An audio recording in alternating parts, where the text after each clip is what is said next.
Welcome to another edition of Smalltalk for you. This morning I wanted to take a look at the parts tools in VA Smalltalk and build our first part and what it's going to be as a non-visual. So to get started, let's just go ahead and create an application, and we're not going to worry about the part class, not yet. So we'll let this go here.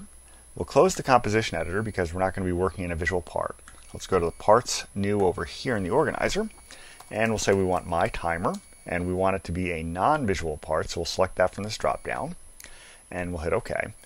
Now at this point, what we want to do is we want to change our view. Instead of this composition editor, we want the public interface editor because we want to add some attributes. So we'll add length, and we'll say add with defaults, and we'll say repeat, and we'll add with defaults.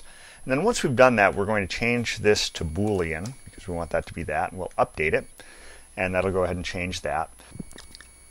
Now the next thing we want to do is we want to add some events and some actions. So let's go to actions first. We want to add a start action because we're going to go ahead and have an action that starts our timer. And we also want an action to stop our timer. So again, we'll add that with defaults. And finally, we want an event. Whenever the timer fires, we want to do something about that. So we'll add an event called timer fired. And we'll go ahead and add that with the defaults. Now having done all of that, we can go back and look at all the things we've done here. So we have our actions, we have our event, and we have our attributes. We can now go ahead and save this part, and it'll generate some code. And just to make sure that we generate everything, if you want to do that yourself here without generating the entire part, generate default scripts. It'll go ahead and ask you, what do you want me to do? Notice we're going to generate all of these. We're not going to generate timer fired. We'll have to write that ourselves. We're going to have to write start and stop ourselves for that matter also. But let's go ahead and just generate the templates for these. And having done all of that, let's go over here to Tools, and we'll browse classes. And let's just go ahead and find my timer, and you see that we've got accessors generated, we've got start and stop generated, and they're just template methods.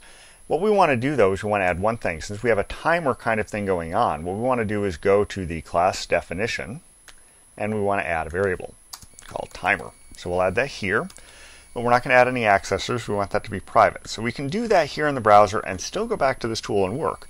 So at this point, we want to add our methods. So you can do that, again, without going to the browser if you like. You can go here to the script editor. And what you can do is come down here and see the class definition. But you can change this to new method template.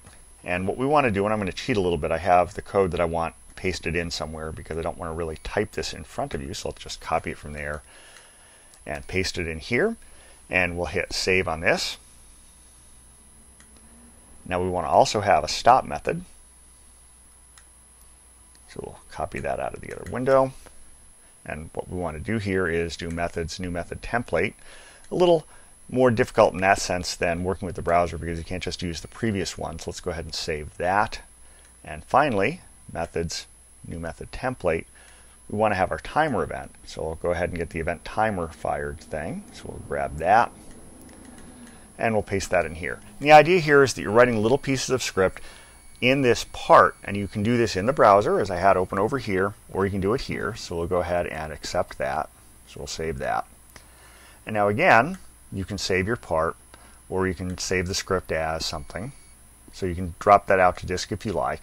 But at this point, we've done all of that work, and you can see that we've got still our code generated over here. We've got start and stop, and we've got event timer fired. So even though we were working in this tool, it's all reflected over here. So now we've done all of the basics of adding our non-visual part into the system, and we've got everything we want. So we can close the script editor down. And at this point, we're ready to do something with a visual part, but we're going to leave that to another screencast. At this point, the last thing we want to do is I'm going to go ahead and version this off. So I'm going to go to my applications.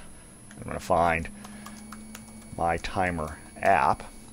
And what I want to do is I want to just go ahead and version this stuff off. So we'll give it one name. We'll give it initial part. Release that. Version that. And now we've got everything versioned off into Envy.